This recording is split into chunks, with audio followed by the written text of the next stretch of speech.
अस्सलाम वालेकुम guys, welcome to my YouTube channel. आज की इस वीडियो में हम बात करेंगे मिड टर्म के हवाले से। ठीक है, तो आप लोगों ने सुना होगा, बहुत सी न्यूज़ेस आ रही थी कि मतलब पेपर पैटर्न जो है वो चेंज हो गया है, और कुछ लोग कह रहे थे ये फेक न्यूज़ है। ठीक है, लेकिन मैंने अभी तक कोई इस पे वीडियो नहीं थी बनाई, क्योंकि अभी तक मेरे पास कोई ऑथेंटिक न्यूज़ जो थी वो मुझे नहीं थी मिली, और मैं नहीं चाहती थी कि आप तक गलत न्यूज़ पहुंचे और आप लोग जो हैं वो थोड़ा रिलैक्स हो जाएं कि पेपर्स की तैयारी जो है उसमें रिलैक्सेशन आ जाए आपकी। इसलिए मैंने आपको इसके हवाले से कुछ भी नहीं कहा कि हाँ ये न्यूज़ ट्रू है या फिर फॉल्स है। ठीक है, तो लेकिन आज जो है वो मेरे पास एक नोटिफिकेशन आया है, जिसकी बुनियाद पे अब मैं कह सकती हूँ कि ये न्यूज़ जो है ये फेक है या फिर नहीं फेक। ठीक है, तो सबसे पहले हम क्या करते हैं, हम यहाँ पे एक अनाउंसमेंट आई है वो चेक कर लेते हैं।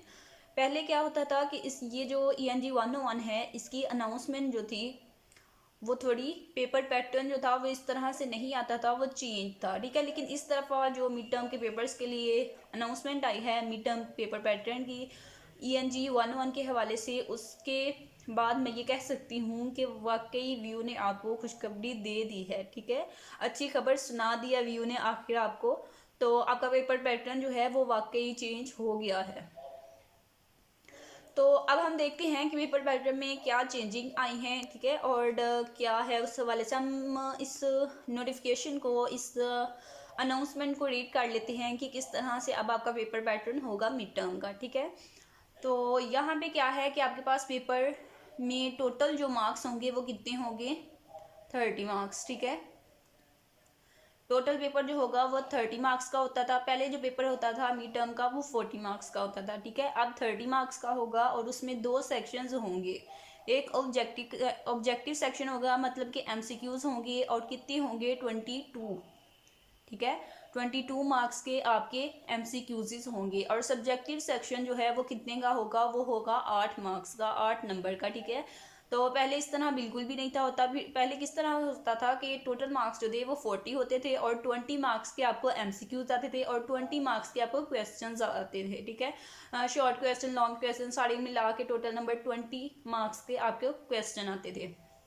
लेकिन इस दफ़ा जो है आपको 22 मार्क्स के MCQs आएंगे, और 8 मार्क्स के आपको क्वेश्चन आएंगे, और दो तीन ही क्वेश्चन होंगे 8 मार्क्स के। और कितने हो सकते हैं, एक 5 का होगा, एक 3 का होगा। तो नीचे हम मज़ीद इस अनाउंसमेंट को रीड कर लेते हैं कि क्या कहा गया है।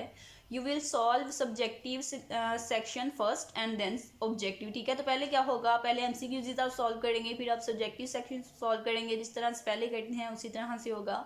नेक्स्ट क्या है कि after completing objective section you can move to subjective section, however this is switching is inversible. ठीक है, तो पहले अब क्या होता था कि आप जो थे इन्वर्स कर सकते थे। ठीक है, तो पहले आप क्वेश्चन सॉल्व कर लें, अपना टाइम मैनेज कर लें, फिर MCQs कर लें। ठीक है, तो अब उन्होंने कहा है कि आप इस तरह से नहीं कर सकते, पहले आपको MCQs सॉल्व करने होंगे। MCQs सारे सॉल्व करके फिर आप सब्जेक्टिव की तरफ जाएंगे, और फिर आप सब्जेक्टिव से अगर अगेन MCQs पे आना चाहें तो आप नहीं आ सकते। ठीक है, तो ये बात भी आप लोगों ने माइंड में रखनी है, ये भी न्यू पेपर पैटर्न में कहा गया है। नेक्स्ट क्या है कि choice in both objective and subjective part. तो जो आपके सब्जेक्टिव क्वेश्चंस और MCQs होंगे, उन दोनों में आपको चॉइस दी जाएगी। कितनी चॉइस दी जाएगी, देखते हैं कि ऑब्जेक्टिव सेक्शन जो है उसमें 27 MCQs होंगे, और कितने आपने करने हैं, आपने करने हैं 22। इट्स मीन के 5 MCQs एक्स्ट्रा होंगे। ठीक है, तो यहाँ पे एग्जाम्पल देके समझाने की कोशिश की गई है कि if a student attempt all the given MCQs, अगर आप जो हैं सारे MCQs 27 MCQs सॉल्व कर आते हैं, तो फिर क्या होगा, out of which his her 22 और more answers are correct, he she will get full allocated score in objective section. कि अगर आपके 27 MCQs आपको दिए जाएंगे, जिसमें से आपने 22 MCQs करने हैं, लेकिन अगर आप 27 ही कराएंगे तो उससे आपको ये बेनिफिट होगा कि जो MCQs इस 22 में से आपका गलत हो जाएगा, उसमें वो 27 में से कंसीडर हो जाएगा। ठीक है, यानी कि 5 MCQs आपके जो भी गलत होंगे उनको कट करके, तो बाकी जो 22 होंगे उनको कंसीडर कर लिया जाएगा, उनके मार्क्स आपको मिल जाएंगे। तो ये तो वाकई बहुत बड़ी गुड न्यूज़ है स्टूडेंट्स के लिए कि उनको चॉइस मिल गया। पहले कोई भी चॉइस नहीं थी, ना MCQs में ना क्वेश्चन में। नेक्स्ट क्या है, सब्जेक्टिव सेक्शन के लिहाज से देख लेते हैं कि 4 क्वेश्चंस होंगे, 2 क्वेश्चन ऑफ 3 मार्क्स और 2 क्वेश्चन ऑफ 5 मार्क्स। ठीक है, 4 क्वेश्चन होंगे जिसमें से 2 क्वेश्चन 3 मार्क्स के होंगे, 2 क्वेश्चन 5 मार्क्स के होंगे, और उन दोनों में से भी आपने जस्ट एक एक क्वेश्चन करना होगा। यानी कि 3 मार्क्स के 2 क्वेश्चन हैं, उनमें से आपने एक 3 मार्क्स का करना है, और एक 2 5 मार्क्स के होंगे, उनमें से भी आपने बस एक 5 मार्क्स का जो है वो करना होगा।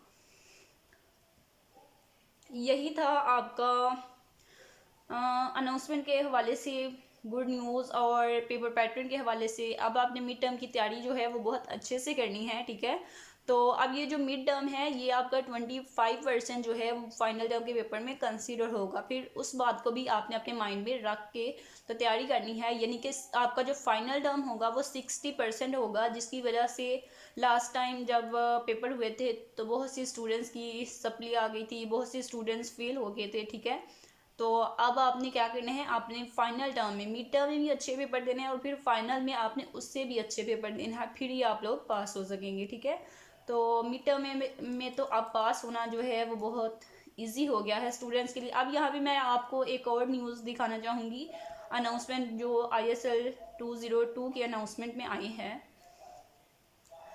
वो ये है कि आपकी एक्टिविटीज़ जो हैं वो कितने % कंसीडर होंगी। और जो मोस्ट इम्पॉर्टेंट बात है वो ये है कि ये जो मिड टर्म है, अगर आप इसमें से 20% मार्क्स लेंगे और तमाम एक्टिविटीज़ यानी कि असाइनमेंट, GDB और क्विज़ेस जो अभी आप सॉल्व कर रहे हैं उन सब में, और मिड टर्म में सब में अगर आपका 20% आएगा तब ही आप फाइनल टर्म के पेपर में बैठ सकेंगे। ठीक है, अगर आपका ये वाला एक्टिविटीज़ या फिर मिड टर्म 20% नहीं होगा ओवरऑल, ठीक है, तो फिर आप फाइनल टर्म के पेपर में नहीं बैठ सकते। ये भी एक अनाउंसमेंट जो है व्यू की तरफ से की जा रही है, और यहाँ पे आपको बताया जा रहा है कितने % असाइनमेंट, कितने % GDBs और क्विजेस, और मिड टर्म 25% जो है वो आपके फाइनल टर्म के रिजल्ट में इंक्लूड होगा।